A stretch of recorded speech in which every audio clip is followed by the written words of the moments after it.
Darkcast Network, indie pods with a dark side.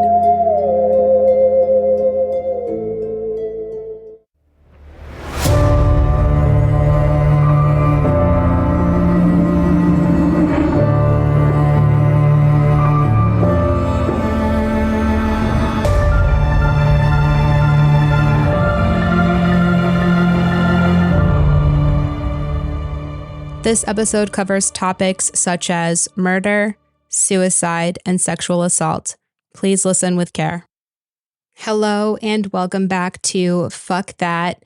Today I have a very special episode that I am dedicating to Domestic Violence Awareness Month.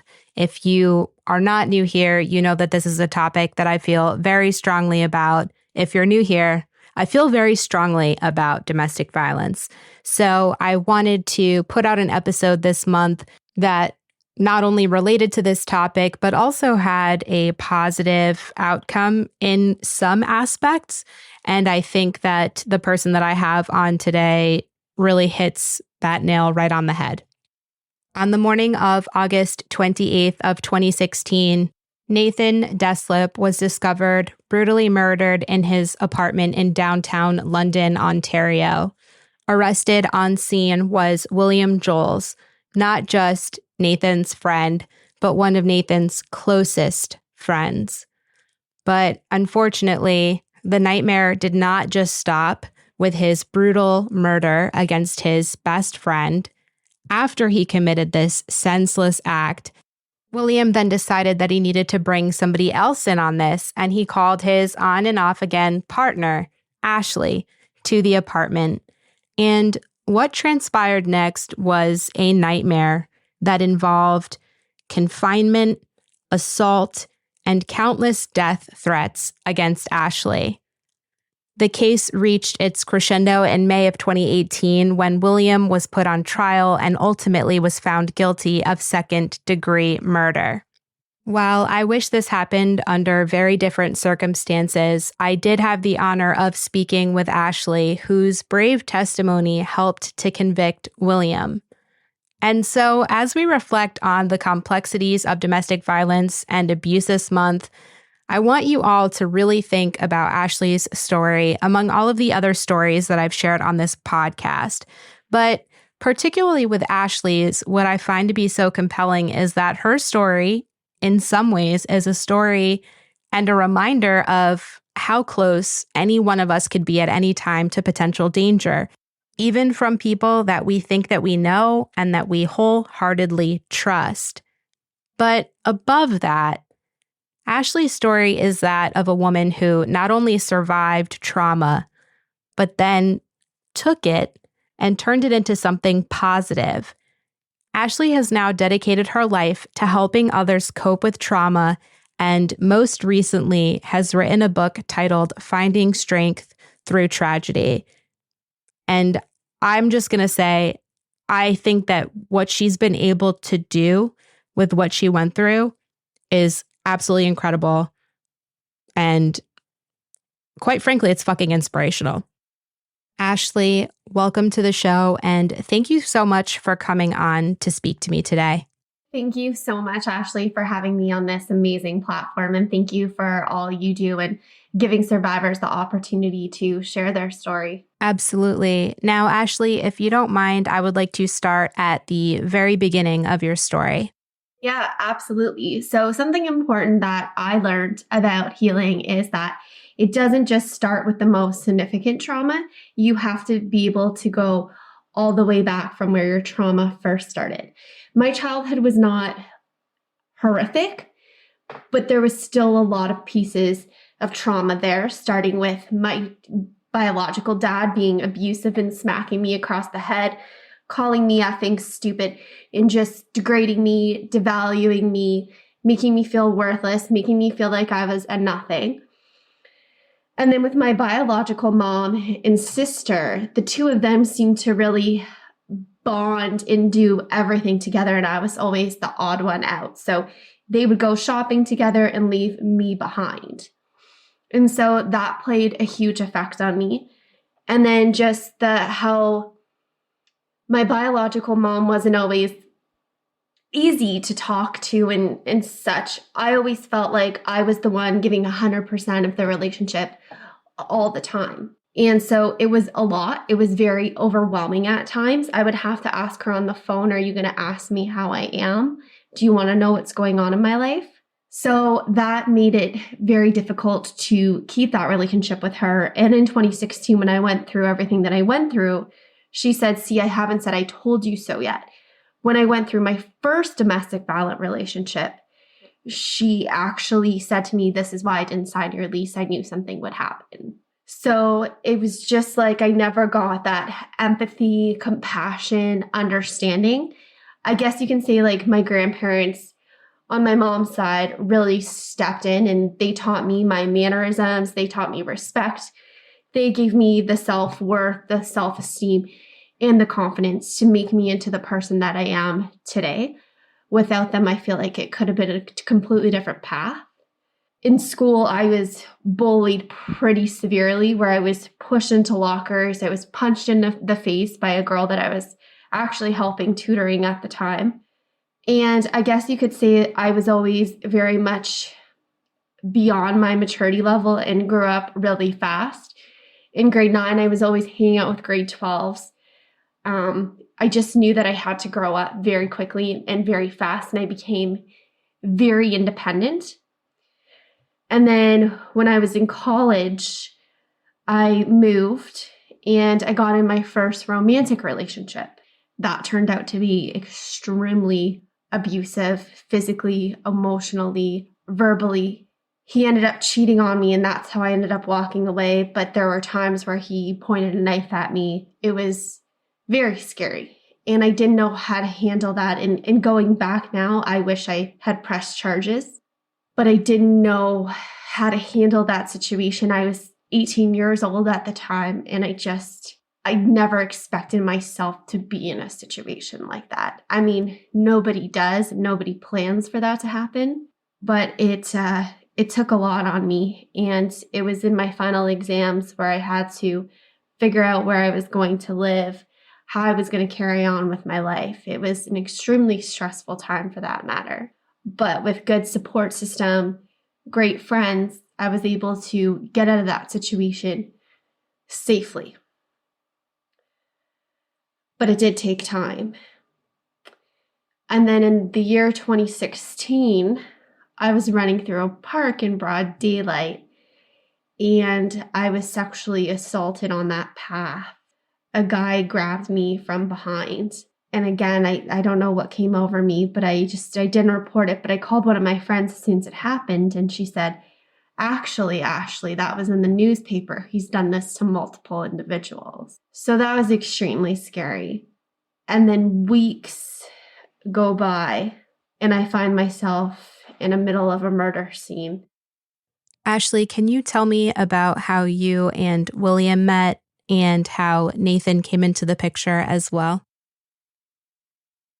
Sure.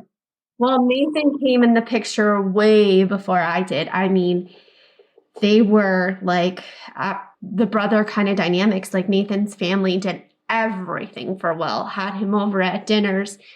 They were just inseparable. I can't remember exactly how they met, but once they did, they were very close, the two of them. Like I said, like family, because Will was adopted and he came here with his adoptive family.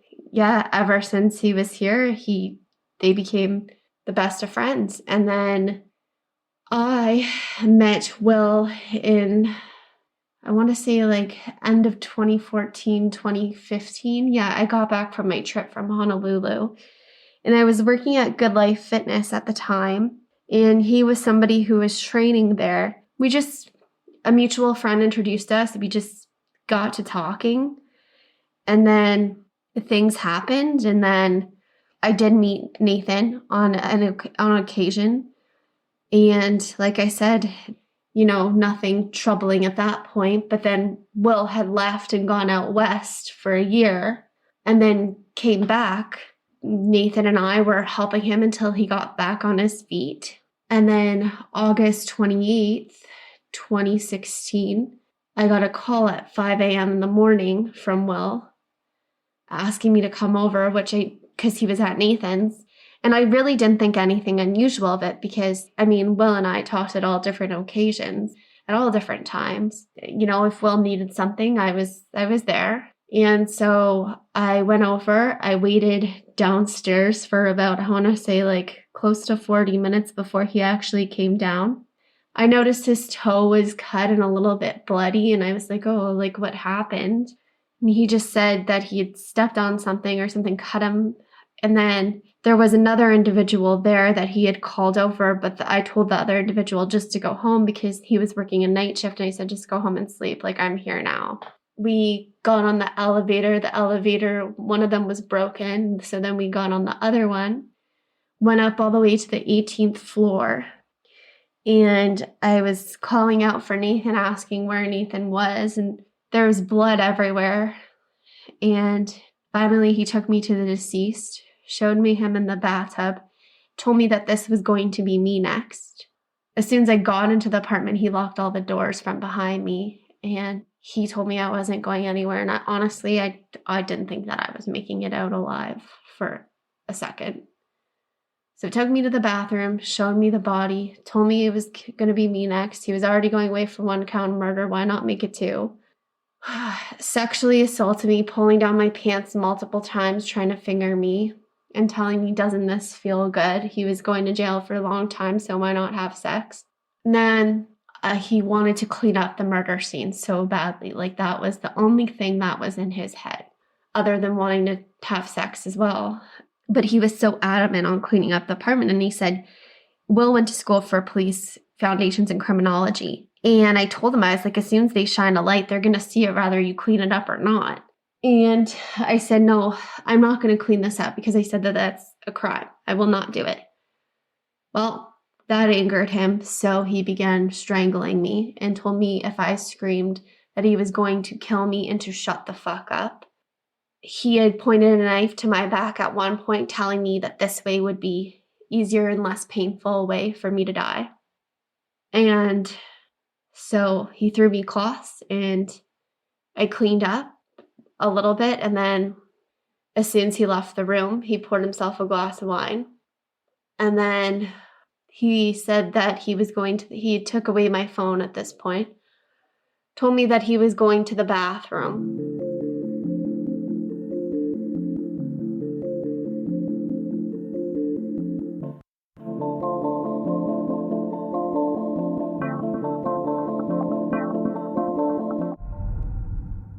So after 2 hours of being in this apartment, I ran down the stairs, 18 floors.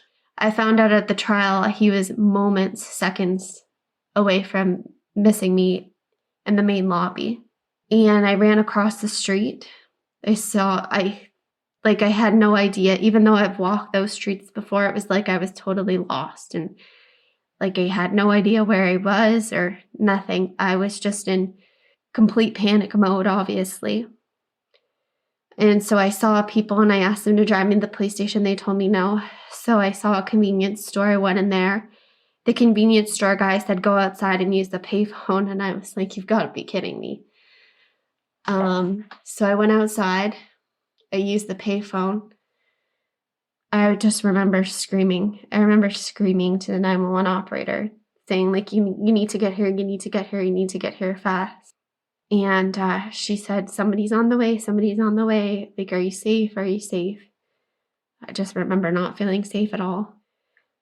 Then the officers arrived. They read me my rights because they had no idea what the situation was. Then I got to the police station. An ambulance met me there. They checked me out, advised me to go to the hospital once I was done giving my statements. So the first thing, detectives pulled me in. The first thing they said wasn't what happened. They said, please make us a promise that you won't turn to the streets for drugs, sex, prostitution, etc.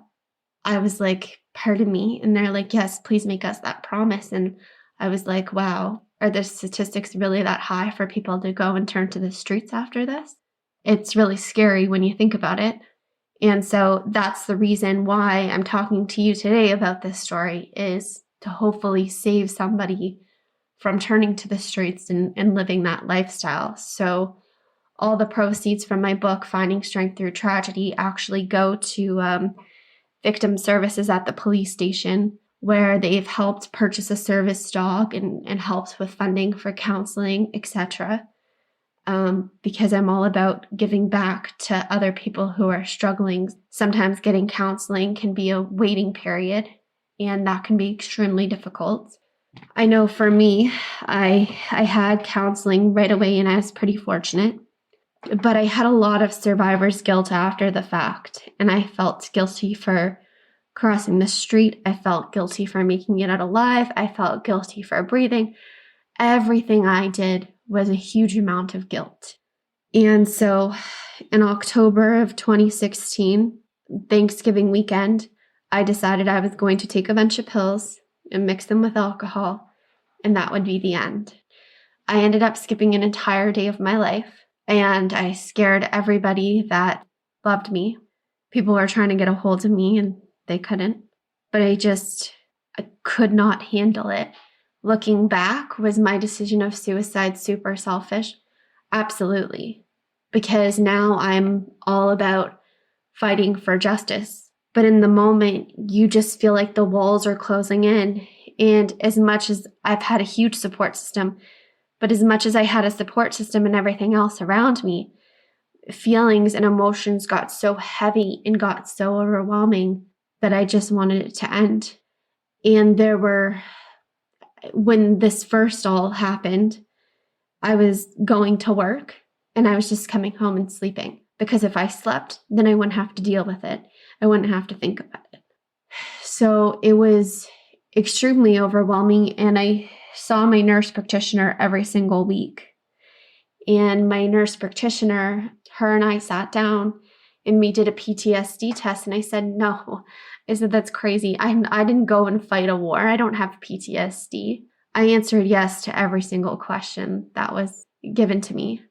And crazy enough, I had PTSD. I had no idea that survivors and witnesses of trauma could have such a thing. I always thought it was just for war vets, but was I wrong? So I was diagnosed with PTSD, anxiety, and depression. And I can tell you my depression was pretty bad. I would be in public places and I would just start to cry. So it was very heavy. It was very intense. I almost became just super isolated. Like I didn't want to answer my phone. I didn't want to talk to people. But that's when you need people the most. And that's when you need to really, really let people in, so you don't end up making a silly choice, like trying to end your life. As much as you don't feel like it at the time or don't think you need it, having support around you is one of the best things that you can do for yourself. Even if you just sit in a room with somebody else and it's complete silence, at least you have somebody else there with you, because loneliness is the worst thing that you can do for yourself, and to isolate yourself and to just put yourself in a dark room where your curtains are closed and everything, it almost makes the depression worse. It almost makes you feel like you're just drowning and that you can't get out. So I encourage anyone that is feeling those thoughts of depression to really open up and find things that are going to lift you up. Rather it's something as simple as just taking a shower or, going for a walk, baby steps. And for me, it was going to the gym and lifting weights that gave me the energy again, that gave me the ability to relive. I always say that the gym is what saved my life. And crazy enough, I had worked for Good Life Fitness and I had sold memberships. And for me, it wasn't just about getting the commission. I remember sitting down with somebody who just came out of AA and who had like a drug and alcohol problem, and the gym was saving his life because of that. And I found that so rewarding. Was there anything else in your healing process, or what was in your support system that also helped you get through this trauma in addition to going to the gym? My trauma therapy. So that's something that the therapist got or the police got for me pretty much right away. Like I had a therapist. She wasn't so much a therapist. She was more like a social worker kind of. And she was at the police station. She was in the victim services unit and she kind of just talked with me until I was able to get my counselor. And I think it was within the week that I actually got my counselor and I started my first session. And I still have check-ins now with the same counselor. And she's great. She's terrific. And I'm really blessed and I'm fortunate for that. And the amount of support that I have, like there's 3 very special people and they know who they are. They were at the trial every single day with me, holding my hand, wiping away my tears with Kleenex. Like I said, I'm so blessed and I'm so fortunate. And even the deceased family, I still talk to them to this day, and they have been absolutely incredible and inspirational. Actually, Nathan's mom is who built my website for me. She believes in me sometimes more than I even believe in myself. And I am so fortunate and so blessed to have them a part of my life. They're great individuals and they've definitely helped me along the healing journey. I feel like we've kind of helped each other and leaned on each other and been there for each other through some of the most difficult moments. Because I will tell you right now, yes, 2016 was horrific, but there are certain details that you don't know right then and there. And so 2 years goes by. In 2018, we have the trial. And I found out more horrific details that I had no idea about. I had found out that Will had taken a naked selfie of himself covered in blood and almost said it was like a trophy, like it was something like out of the movies that he never seen and that's why he needed to take it. I just couldn't believe how monstrous and how there was no accountability, there was no remorse, there was no nothing. It was awful. And finding out new and gruesome details and finding out that the deceased died from blunt force trauma to the head and the neck, that was horrific. Finding out that he was, and then finding out too at the trial that the deceased was alive for 2 to 3 hours and he watched him die on the floor for 2 to 3 hours and did nothing.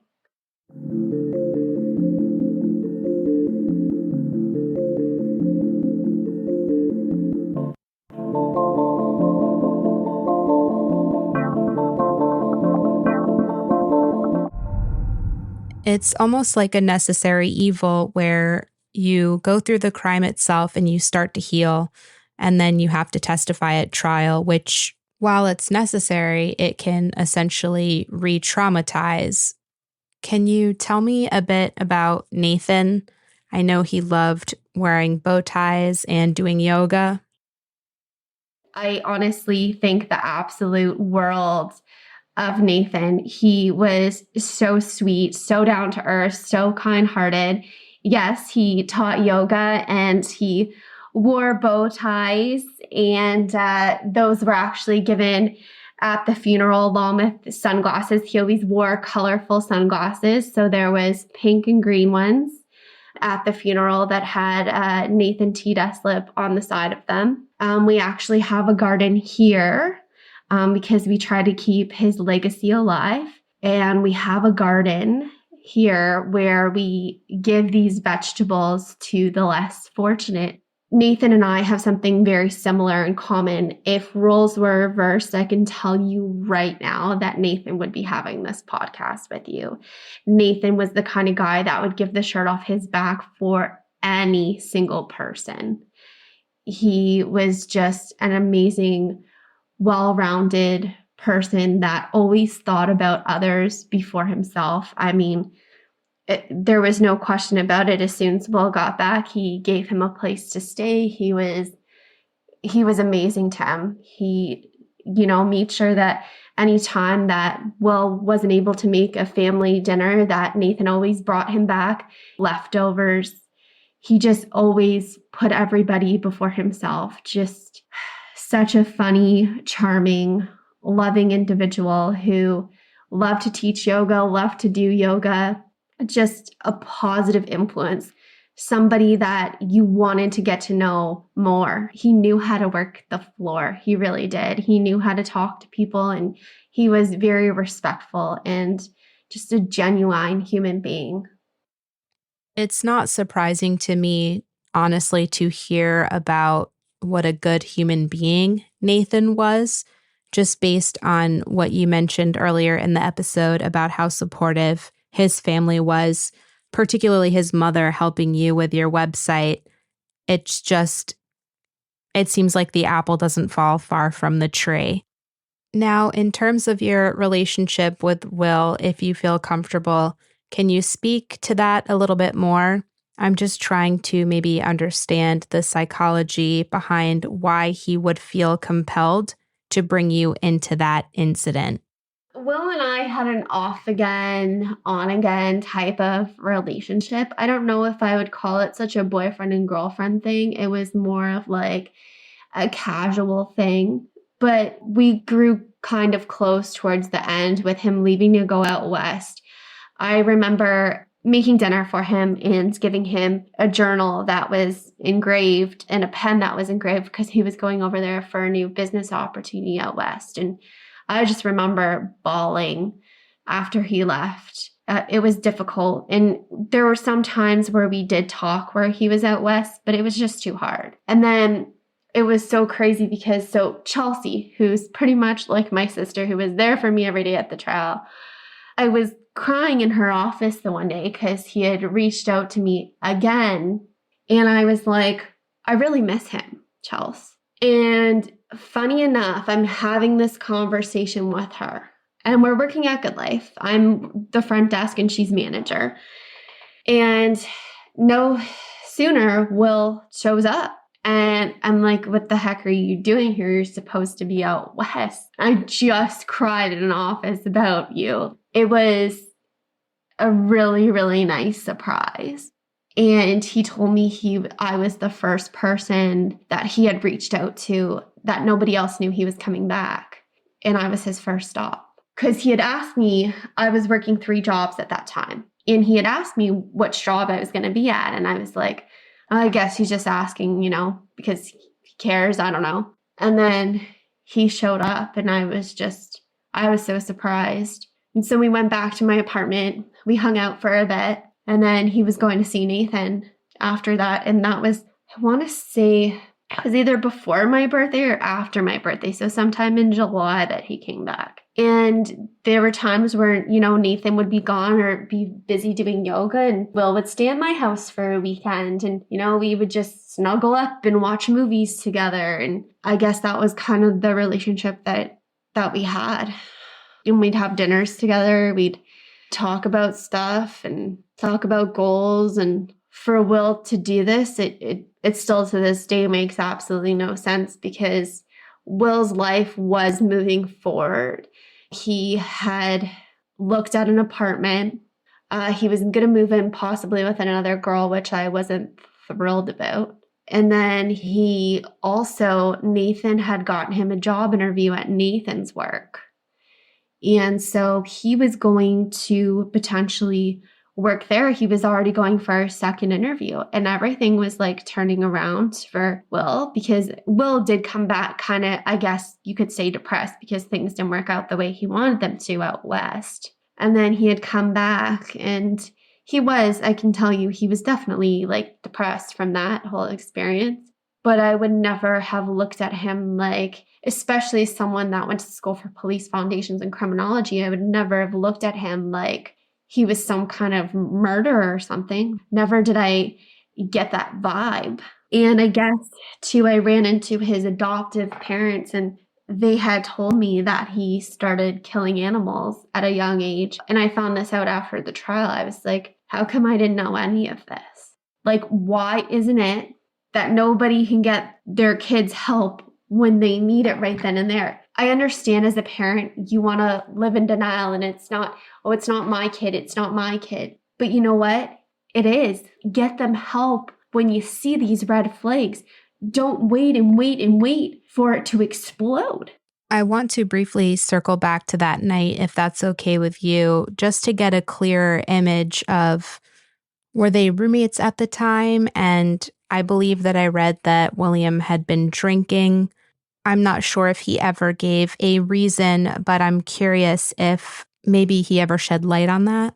Correct. I was at a Good Life party. I was actually the last one to talk to Nathan that night. I had talked to both of them. As far as I knew, they were watching a movie together and everything was fine from what I gathered. Why you couldn't just stay with the living situation you had until you got the job and got back on your feet, I don't know why. But nevertheless, he said too that it was a jealousy thing, that I made him so jealous, like kind of blamed me for the reason he attacked his friend. And that's why, too, I had so much survivor's guilt. And even after the trial, it was like, and during the trial, when he took the stand, there wasn't any accountability. It was almost like, well, if Ashley didn't call, if Ashley didn't do this, and it's like, when do you take ownership? When do you say, I drink? But to brutally kill somebody and then watch them die on the floor for 2 to 3 hours and you do nothing? And then you try to plead manslaughter besides the fact? Manslaughter is an accident. It's like a car accident if you accidentally kill somebody. This was intentional. First of all, I just wanted to say, and I know you know this, but none of this is your fault, Ashley. There's absolutely no way that you could have ever seen this coming or predicted it. And if you had seen it coming, I know after speaking with you, you would have done everything you could to stop it. So for what it's worth, I know it's not a lot, but this is in no way your fault. And I think you did the best you could when you were thrown into the situation. And I commend you for having the courage to stand up and face a murderer, somebody that tried to kill you, somebody that killed his best friend, your friend, somebody that tried to assault you and started to assault you with all of this going on. I give you so much credit to even have the ability to go through that and to relive it at trial. So I really, that's brave and I respect that. Thank you so much. And like, even when I went to the police station, like it was so invasive. So I didn't realize that I would have to, so my shirt was covered, the back of my shirt was just covered in blood. And because I stood at the door for a little while, near the door to try to get out, which didn't end up happening. And so the police told me that I needed to give them my clothes, but I didn't know that I'd have to strip down to like almost nothing. They took pictures of my entire body. They swabbed me. It was such an invasive thing, but I knew that I was doing this for the deceased. Like the police told me I could go at any point in time, that I didn't need to stay. But I knew that justice needed to be served. And I said, no, whatever you need, I will give you my full cooperation. No questions asked.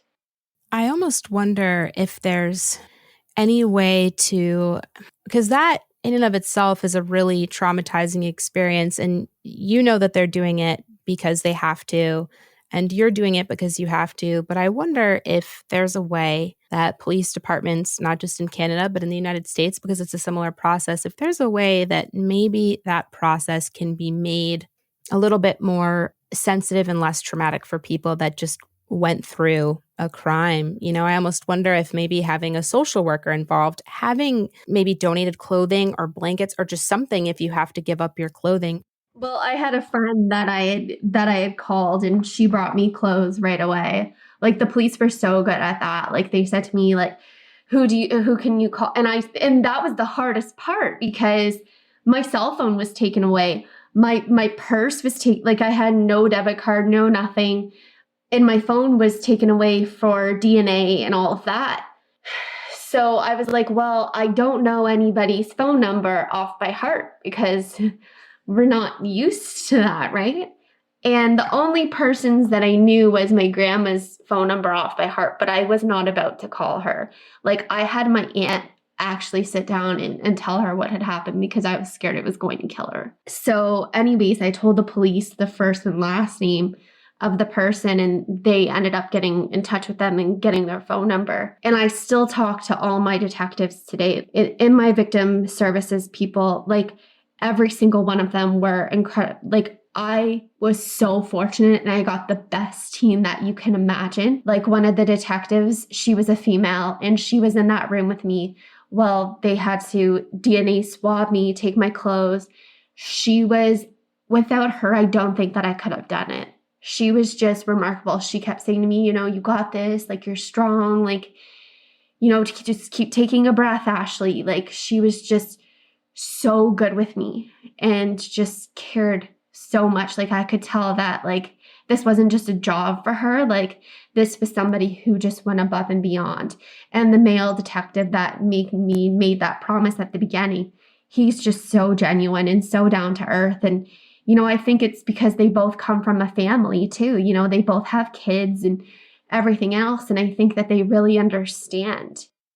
When we had spoken yesterday and then today while we were recording, when you mentioned that the first question or the first thing that they said to you is, please promise us you're not going to turn to the streets. To me, that says two things: that they have been heartbroken seeing cases where people can't cope with the trauma and this is what ends up happening and they don't want to see it happen, and that they want to ensure that that doesn't happen to you. So just even leading with that, while it might be a little intense, like, whoa, where's that statement coming from? I think it says a lot about where their heart is at, and it's obvious that they care about what they do and they care about the people that they're helping, and they care about these cases that they're working on. I'm glad that you were able to find some comfort in that experience and that you had officers that were kind and compassionate and gentle. I can't imagine it going the other way after what you just went through. No, I was truly blessed. And honestly, like I said, I still keep in touch with them today. And I have so much respect and admiration for them. I really appreciate and I really value them. They were there for me at all hours. They gave me their cell numbers and said, listen, you need to call at 1, 2, 3 in the morning. We're here. And they circled their whole lives like around trying to help me cope through such a difficult, traumatizing situation. Can you walk us through trial and how that might re-traumatize victims? It's crazy to say this, but like I'm going to have to deal with my ex for the rest of my life and I don't have kids with him. And this situation, like everyone's like, oh, the trial's over and it's over. But no, that's only one chapter that's over. This is an ongoing situation that I'm still dealing with right here, right now, as we speak. So the trial happened in 2018. And I guess you get double time and a half served for every day before the trial, which I think is just so flawed. Even before the trial, I think it was like a month before the trial, I was going into the courthouse on a weekly basis, re-listening to my 911 calls, re-listening to my statements, going through everything so I could be ready for the trial. But my God, was it exhausting. It was like physically, mentally, emotionally draining. Listening to that 911 call made me feel like I was back there again after 2 years. And then sitting in the same room as somebody who took a life and almost took mine, I can't even tell you how horrific that feeling was. But then to have the deceased's family sit in the same room as him too, I don't know how they did it. I have stepkids now, and I couldn't imagine for a second sitting in the same room with somebody that created so much disaster, so much chaos, and so much trauma in their lives.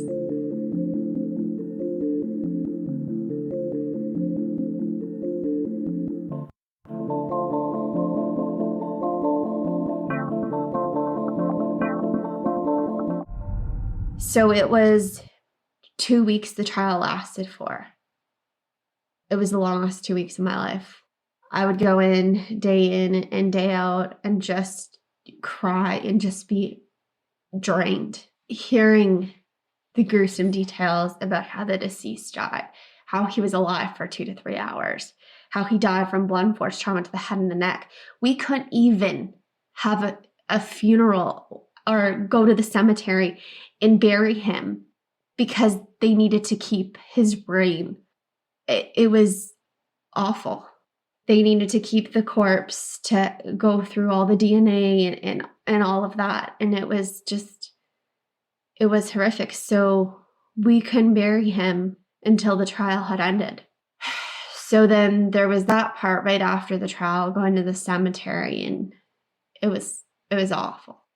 But just learning new and gruesome details of how Nathan died and what Will did, taking the naked selfie and collecting his passport. And he told police the reason he was collecting his passport was because he was collecting his belongings.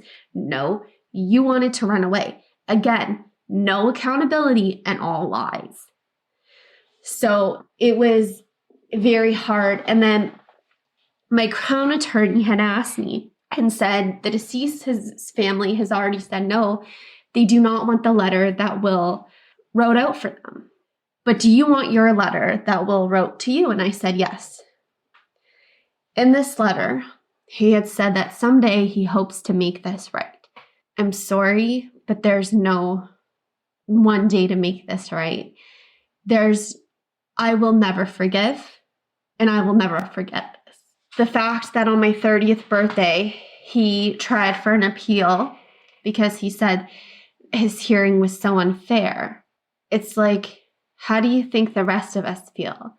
It's so unfair that Nathan doesn't get to come back. Nathan doesn't get to live a life. So why do you think that you should get to live a life again? That's the part that I have the toughest, most challenging time with. Recently, he applied for and has scored a temporary access, and every time it's just like another thing he's applying for. And it's like, well, when is enough enough? Like, when are you going to just live this sentence out and just take accountability? Can you talk to us more about that? For example, how does the criminal justice system work in Canada? Yeah, so they are big believers in rehabilitation, and, our jails get so overpopulated. Like, there's been stories that I've read about with domestic violence cases, and they let those offenders out. And secondly, they take into account the behavior in jail. They do look at the crime, but it's not as significant as their behavior. So they look at, do they have a job in jail? Are they attending all their courses that is mandated? Are they not getting into fights in jail? Are they, socializing? Are they showing the behaviors that would be instrumental for them to regain their freedom in society, which I think is disgusting. Like, now apparently we've gone to church. Now apparently we found God. It's like they put them on these big platforms, these big pedestals, and we're supposed to just forgive and forget that they've done this hateful crime because they found God and they're going to church, or they're taking personal development workshops, so we're supposed to applaud that. It's so disrespectful to the person that's dead. I can only imagine, like, Nathan must be just rolling in his grave. Will won't even be 40 and could potentially be out of jail. That's what angers me, and that's what frustrates me so much is knowing that. So why is it that somebody that has taken a life in such a brutal manner gets to relive their life? That's the part that makes me mad. That's the part that frustrates me. And this is why so many survivors end up turning to the streets, because they're constantly, like, and the other thing with the Canada system is they re-traumatize survivors over and over again. You know how many times I've had to rewrite down what has happened to me? It's like you should have it on record and have it on record once. My story is not changing, nor has it ever. They constantly are re-traumatizing these survivors of crime. And they're constantly wondering why there's such a huge drug epidemic. Now, when I see people on the streets, I don't ask myself why not. I ask myself, what horrific trauma did they go through? I can't imagine being a 15-year-old whose brain hasn't even fully developed going through this, because they've gone through something horrific. And it's turned them into a shell of a person. They don't know who they are anymore. They lose their self-esteem. They lose their self-worth. They lose their value. Can you talk about what sentencing typically looks like in Canada? In the United States, if somebody gets tried for murder, they're going to be going to jail for a very long time. So I'm curious. I know that it's a lot less in Canada, what that difference might be. So get this. So Will was charged with second-degree murder, but tried to go for manslaughter, which was denied. So he got 14 years plus time and a half served. So for every time before the trial happened. So if the trial were to go on 3 years without a trial happening, 4 years without a trial happening, depending on the severity of the case, then that person's looking at A, they get their double time and a half.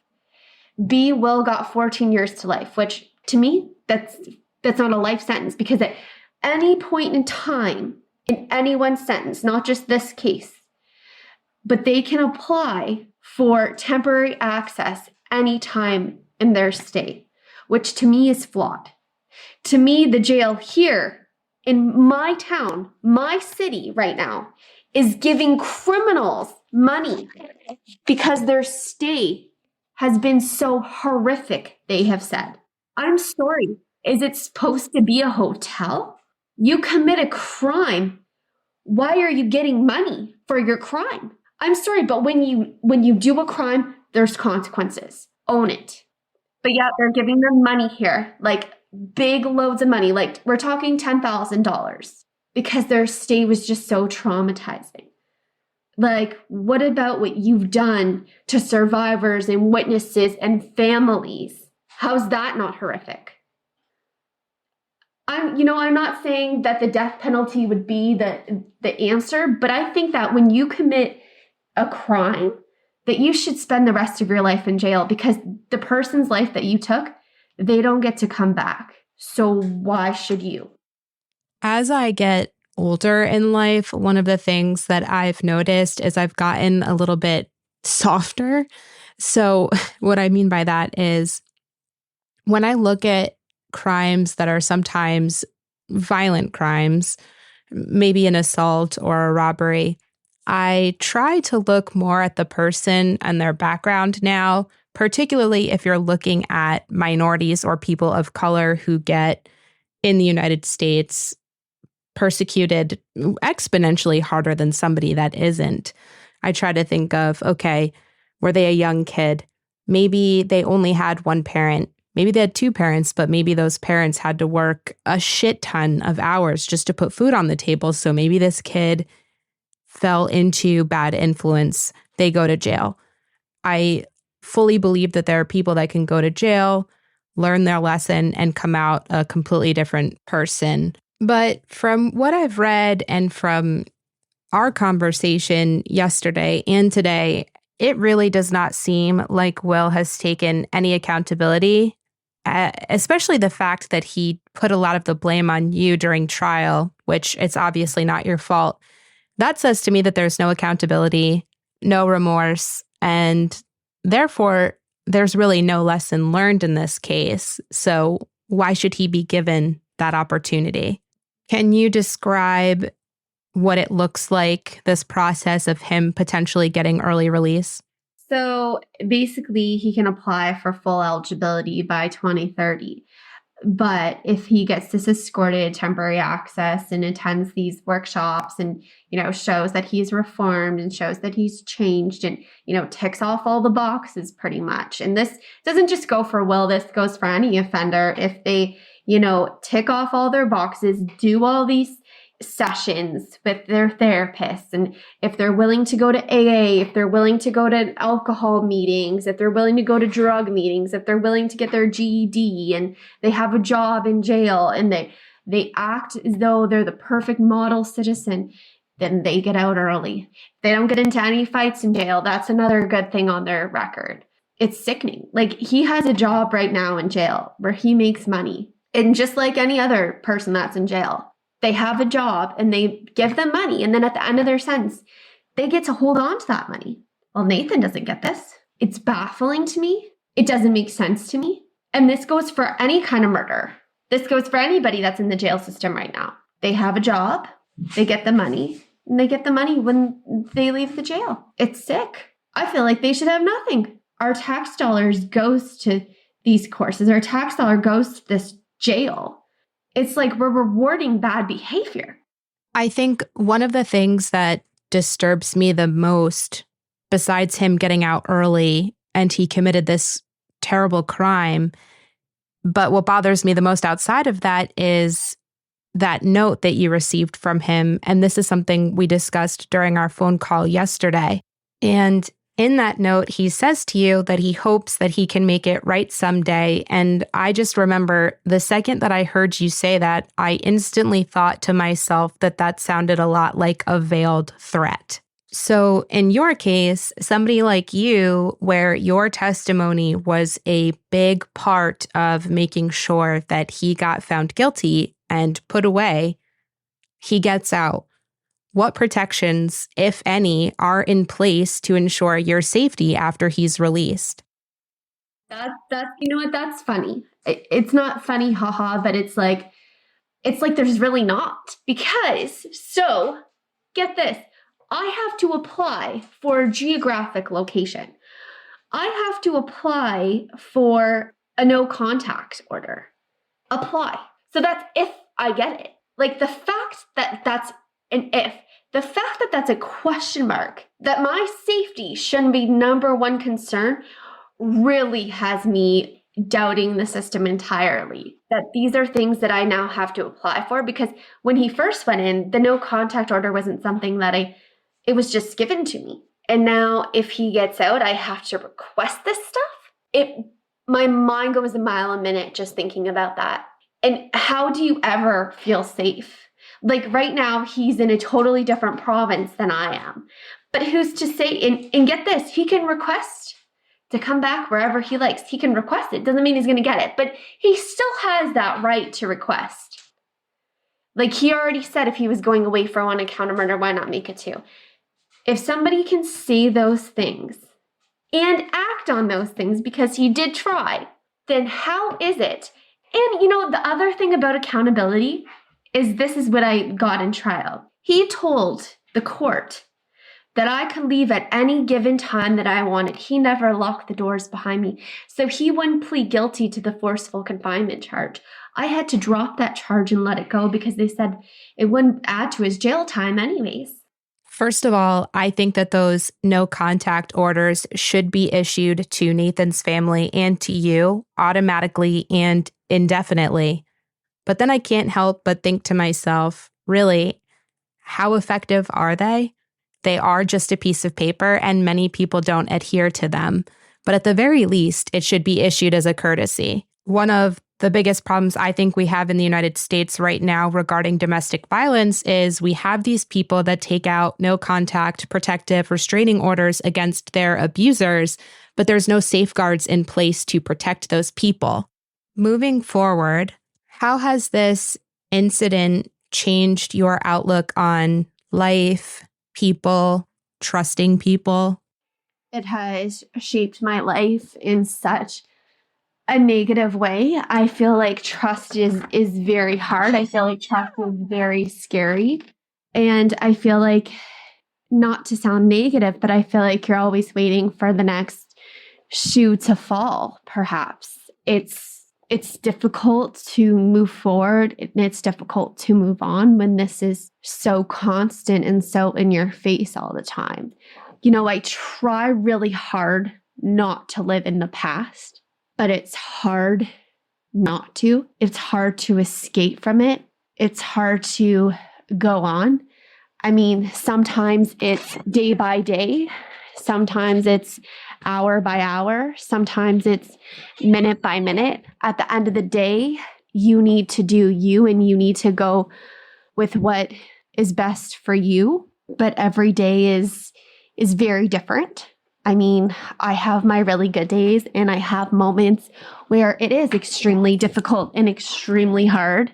But then, that's when you need to focus on self-care and you need to figure out what can I do to better myself, even though I'm in a dark moment. For me, that's doing these podcasts. For me, that's, a post on my group, Finding Strength Through Tragedy, or making a TikTok video and talking about it.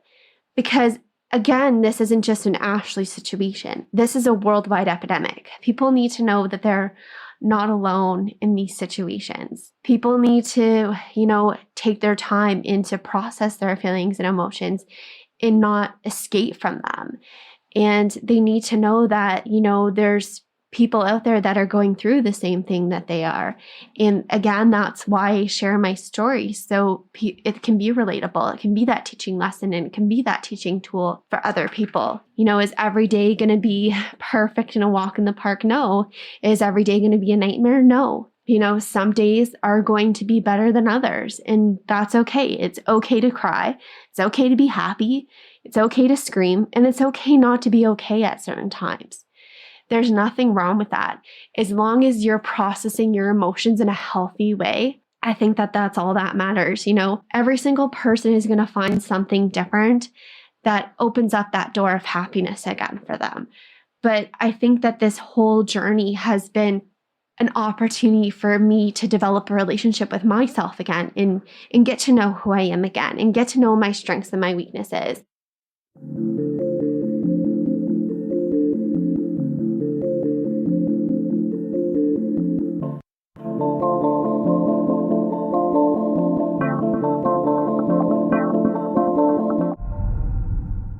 I think self-love, self-care, self-discovery in the wake of tragedy is absolutely critical. And I admire that that's something that you were able to do given everything that you went through.